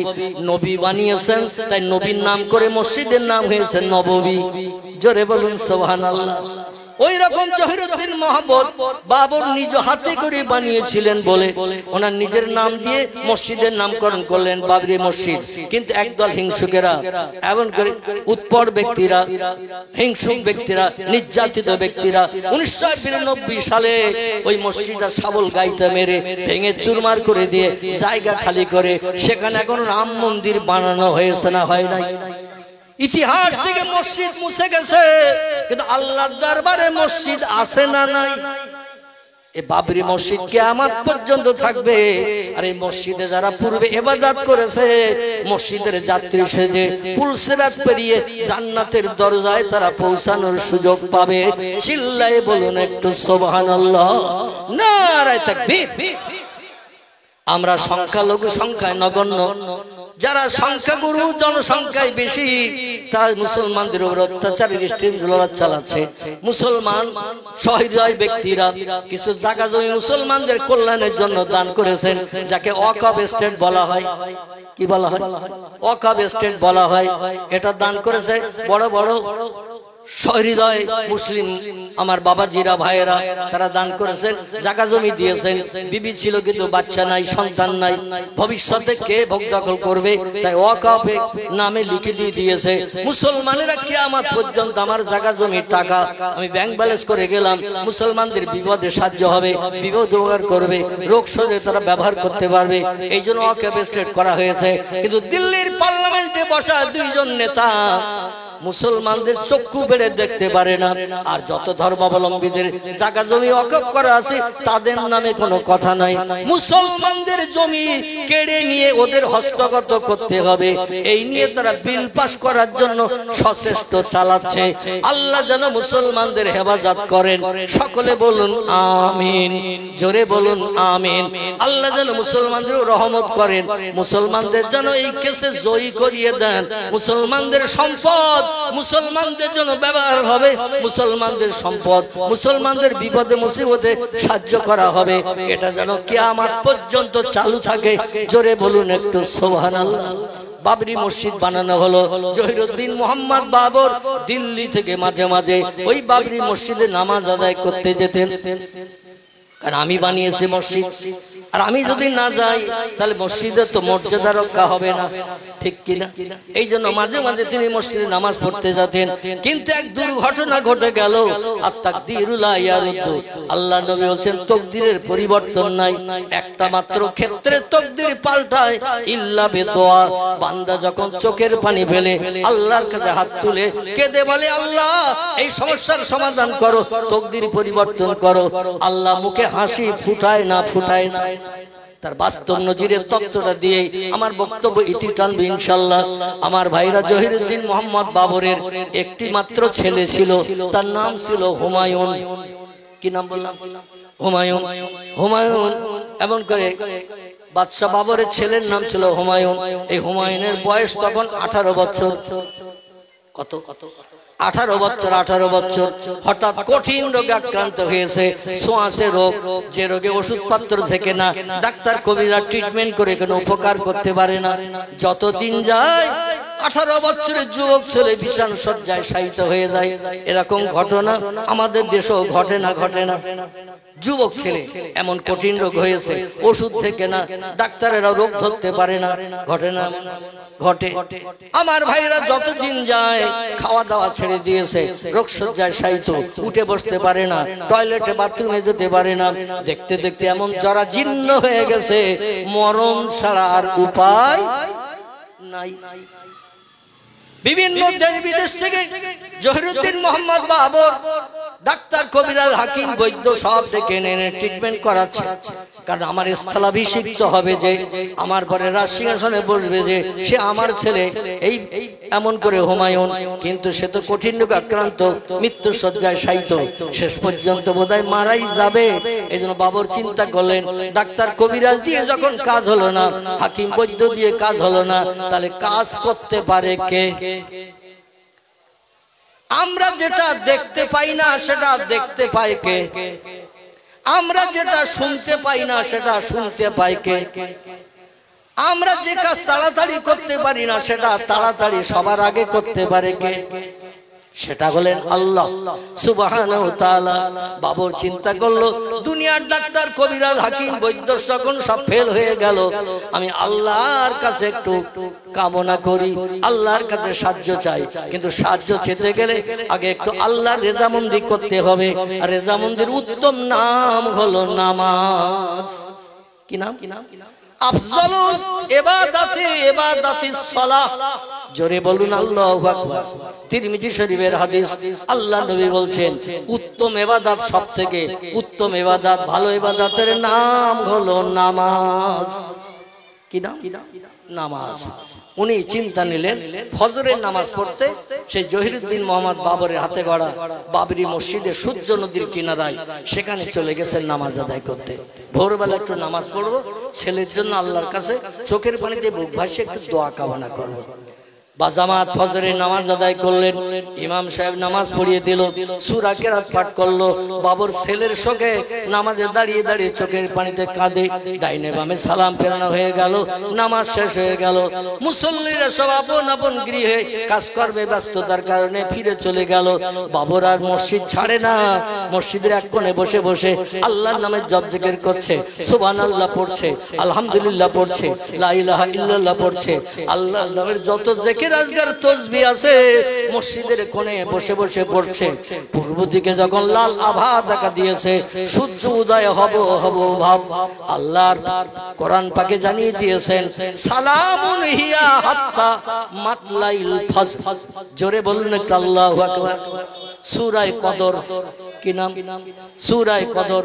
এই সূরা কদরে আল্লাহ জানিয়ে দিয়ে দিয়েছেন আমার আসমানি রহমত পৃথিবীতে বান্দাদের জন্য ওই সময় পর্যন্ত বর্ষিত হয় যত সময় না পূর্ব দিকে সূর্য উদয় হয়। সূর্য উদয় হয়ে গেলে আমার রহমতের দরজা বন্ধ করে দেয়া হয়। এই সময়ে বাবর দোকানে হাত তুলে তাসবিহ তাহলিল পাঠ করে আল্লাহর দরবারে কাঁদে আর বলে, আল্লাহ তুমি তো সব জানো, আলিমুল গায়েব তুমি, সামিউল বাসির তুমি, যেমন তুমি দেখো তেমন তুমি শোনো। আল্লাহ গোপন খবর সব তুমি জানো, তোমার অগোচর তো কিছু নাই। আজ দিল্লির রাজমসনদ ছেড়ে এই সূর্য নদীর কিনারায় বাবরি মসজিদে নামাজ আদায় করতে এসেছি কেবল তোমার রেজামন্দি হাসিলের জন্য। জোরে বলুন একটু সুবহানাল্লাহ। ও আল্লাহ, আমার দাবি চোখের পানি কবুল করো। ছেলের শোকে শোকা হতো, আমার ছেলে বাবার সামনে মারা যাবে, বাপ কোনোদিন মেনে নিতে পারে না। ছেলের মরণ বাপ কোনোদিন মেনে নিতে পারে না ভাইরা আমার। কিন্তু আল্লাহ যদি মরণ দেয় মেনে নিতে হবে না, হবে না। ও আল্লাহ, আমি কি করে দেখবো আমার ছেলের মরণ, কি করে আমার ছেলেকে কবরস্থ করব? আয় আল্লাহ, তবে তোমার নবী জানিয়েছেন তকদিরের কোনো পরিবর্তন নাই, যার ভাগ্যে আল্লাহ যেটা জন্মের আগে লিখে দেয় সেটাই তার নসিবে জুটে যায়। আমি বুঝতে পেরেছি এই রোগে আক্রান্ত হয়ে আমার ছেলের মরণ হবে, এই রোগে আক্রান্ত হয়ে আমার ছেলের মরণ হবে। কারণ ওষুধ ছেকে না, ওষুধ ছেকে না, ডাক্তার কবিরাজে কোনো কাজ হয় না। ও আল্লাহ, তবে চোখের পানি কবুল করে তুমি তকদির পরিবর্তন করো, তোমার নবী জানিয়ে দিয়েছেন। এই জন্য চোখের পানিতে বুক ভাসিয়ে আল্লাহ তোমার কাছে আমি দোয়া চাই, দাবি করি আমার ছেলের হায়াতটা যদি ওই রোগে মরণ হয়, আল্লাহ ওই রোগটা তুমি আমারে দাও। কারে দাও? রোগটা আল্লাহ তুমি আমারে দাও, আর আমার যে বাকি হায়াত আছে জীবনে ওই হায়াতটা আমার ছেলেরে তুমি দান করে দাও। আল্লাহ নবী বলছেন তিনটি দোয়া আল্লাহর দরবারে বিদ্যুতের মতো কবুল হয়। অন্য হাদিসে এসেছে আল্লাহ নবী বলছেন চারটি দোয়া বিদ্যুতের মতো আল্লাহর দরবারে কবুল হয়। এক নম্বরের দোয়া হলো বাপ মা যদি সন্তানের জন্য কোনো দোয়া করে আল্লাহ সে দোয়াটা বিদ্যুতের মতো কবুল করেন। দুই নম্বর, সন্তানেরা যদি পিতামাতার জন্য মরণের পর কবরকে সামনে রেখে কিছু দোয়া দরুদ শরীফ পাঠ করে কোরআন শরীফের আয়াত সূরা তেলাওয়াত করে দোকানে হাত তুলে বলে রব্বির হামহুমা কামা রব্বায়ানি সাগীরা। আল্লাহর নবী বলছেন ছেলেরা যদি বাপ মায়ের জন্য দোয়া করে মৃত পিতামাতার জন্য আল্লাহ বিদ্যুতের মতো দোয়া কবুল করেন। তিন নম্বরের দোয়া হলো কোন সায়েল কোন মুসাফির আল্লাহর কাছে হাত তুলে দোয়া করলে, মুসাফির ব্যক্তি ঘর বাড়ি ছেড়ে বিদেশে ট্যুর করতে ভ্রমণ করতে গেছে, এই লোকটা যদি দোয়া করে আল্লাহ দোয়া বিদ্যুতের মতো কবুল করেন। আর একটা দোয়া আল্লাহ বিদ্যুতের মতো কবুল করেন কোন মজলুম ব্যক্তি, অত্যাচারিত ব্যক্তি, সারা পাড়ার মানুষ একদিকে, একটা লোক একদিকে, সারা পাড়ার মানুষ তার উপর অত্যাচার নির্যাতন করছে, এই পার্টি তুই করিস না কেন, আমরা সব এই পার্টি করি, তোর এই পার্টি করতে হবে, অন্যদের তোর উপর অত্যাচার নির্যাতন উৎপীড়ন হবে। বর্তমানে চলছে না? চলছে না আমার ভাইরা? এই রকম মজলুম ব্যক্তি চোখের পানি ফেলে আল্লাহর কাছে যদি দোয়া করে, আল্লাহ পাক মজলুমের চোখের পানি কবুল করে ওই এলাকায় আসমানি গজব নামিয়ে দিয়ে উচিত শিক্ষা দিয়ে দেয়। জোরে বলুন একটু সুবহানাল্লাহ। এই জন্য কোন অত্যাচারিত ব্যক্তির উপরে আমরা অত্যাচার করব না আমার ভাইরা, মজলুম ব্যক্তির উপরে কোনো অত্যাচার করব না, বরং তাকে সাহায্য করার চেষ্টা করব। সকলে বলুন আমিন। জহিরুদ্দিন মোহাম্মদ বাবরের চোখের পানি আল্লাহর দরবারে কবুল হয়ে গেল। বাবর বলল, আল্লাহ ছেলের মরণ যদি এই রোগে তুমি তকদিরে লিখে রেখে থাকো, রোগ তো সারবে না, আল্লাহ ওই রোগটা তুমি আমারে দাও, আর আমার বাকি হায়াত যেটা রেখেছো, আমার হায়াতটা আমার ছেলেরে তুমি দিয়ে দাও। আল্লাহ পাক বাবরের চোখের পানি বাবরি মসজিদে কবুল করার কারণে মসজিদ থেকে নামাজ পড়ে দোয়া করে চোখের পানি মুছতে মুছতে বাড়ি এসেছে মাত্র 8 দিন। কদিন ঐতিহাসিক ইতিহাসে লিখেছেন মাত্র 8টা দিন সময় আল্লাহ নিলেন। 8 দিনের মাথায় এই রোগাক্রান্ত একেবারে দুস্থ রোগী উঠতে বসতে পারে না, হুমায়ুন সুস্থ হয়ে ঠেলে উঠলো, আর বাবর ওই রোগে আক্রান্ত হয়ে দুনিয়ার জমিন থেকে বিদায় নিয়েছিলেন। জোরে বলুন একটু সুবহানাল্লাহ। ভারতের ইতিহাসে লিপিবদ্ধ হয়েছে দিল্লির রাজমসনদে সব থেকে কম বয়সের মানুষ যিনি বসেছিলেন তিনি হলেন হুমায়ুন। মাত্র 18 বছর বয়সে হুমায়ুন সারা ভারতবর্ষের রাষ্ট্রনেতা হয়েছিলেন। জোরে বলুন একটু আমিন। একটু মহব্বতে কলেমার জিকির, লা ইলাহা ইল্লাল্লাহ, লা ইলাহা ইল্লাল্লাহ, লা ইলাহা ইল্লাল্লাহ, মুহাম্মাদুর রাসূলুল্লাহ, লা ইলাহা ইল্লাল্লাহ, লা ইলাহা ইল্লাল্লাহ, লা ইলাহা ইল্লাল্লাহ, মুহাম্মাদুর রাসূলুল্লাহ। একটু তাকবীর ধ্বনি, নারায়ে তাকবীর। এরকম আওয়াজ দিলে হুজুর ওয়াজ করতে পারবে না। এখন কি রাত 12টা বেজেছে? কথা বল, এখন তো রাত 10টাও বাজেনি নাকি?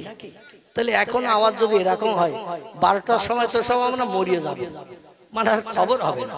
এই জন্য একটু জোরে আওয়াজ দেন, এই বাচ্চারা একটু জোরে আওয়াজ তোল, ঘুম ঢোল ভাবটা কেটে যাক। সবাই বাচ্চারা আওয়াজ তোল, নারায়ে তাকবীর, নারায়ে তাকবীর। সিলসিলায়ে হক ফুরফুরা শরীফ, সিলসিলায়ে হক ফুরফুরা শরীফ মুজাদ্দিদ জামানের সিলসিলা।